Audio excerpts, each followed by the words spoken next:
À Narbonne, dans le cadre de l'étude globale du bâti du Palais des Archevêques, il y avait une salle qu'il fallait étudier en particulier dans un rez-de-chaussée qui s'appelle le local 39, qui était jusqu'à présent utilisé comme un entrepôt.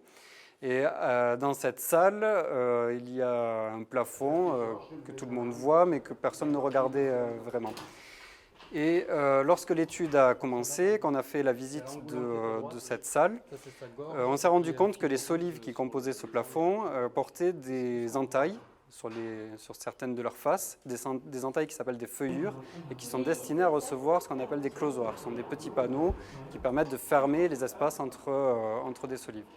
Et à partir du moment où ces feuillures ont été repérées, il a fallu regarder un petit peu plus précisément les faces des solives. Et là, on s'est rendu compte, en regardant vraiment avec attention, que des traits se dégageaient, quelques couleurs se dégageaient aussi. Et en regardant bien chacune des solives, on s'est rendu compte qu'il y avait des motifs sur toutes ces solives. Et ces motifs-là, c'était des engoulants, des sortes de monstres qui avalent la solive de part et d'autre des feuilles. La première étape pour étudier un plafond peint, je dirais, c'est le relevé. Ça, c'est fondamental. Le relevé poutre à poutre et des closoirs lorsqu'ils sont là. Ça, c'est la première démarche. Ensuite, tout dépend du plafond.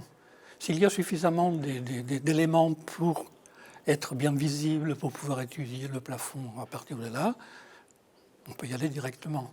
En revanche, quand on a un plafond comme celui-ci, où il n'y a que des traces, en fait, il faut essayer de faire parler ces traces.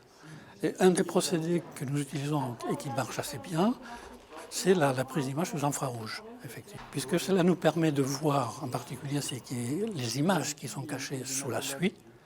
En revanche, lorsque le plafond a été peint à la chaux, on ne voit rien dans l'infrarouge. Ouais, c'est plus un écu qu'autre chose. Le plafond sous lequel nous sommes est tout à fait intéressant. Ça, c'est indiscutable. C'est un plafond, malgré le fait que les poutres aient été déplacées, toutes les poutres ont des engoulants, et ça, c'est une caractéristique extrêmement rare. Alors, dans la région, nous n'en avons pas d'autres, avec des engoulants peints sur les poutres, systématiquement. Et il y a des engoulants sur les grosses poutres des capestans, par exemple, mais il n'y en a que sur 4 poutres principales. Il y a des engoulants sur les poutres à Béziers. Donc c'est une mode qui circule dans la région, effectivement, sans doute au milieu du XIVe siècle jusqu'au milieu du XVe, grosso modo. Mais là, pour l'instant, on n'a jamais rien vu d'autre. Dans ce plafond, on vient de s'apercevoir qu'il y a une poutre très particulière, et parce qu'elle est décorée dans sa sous-face par des motifs répétitifs, apparemment un losange interféré avec des écus. Écus que nous n'avons pas réussi à lire. On a l'impression qu'ils sont blancs, c'est-à-dire d'une seule couleur.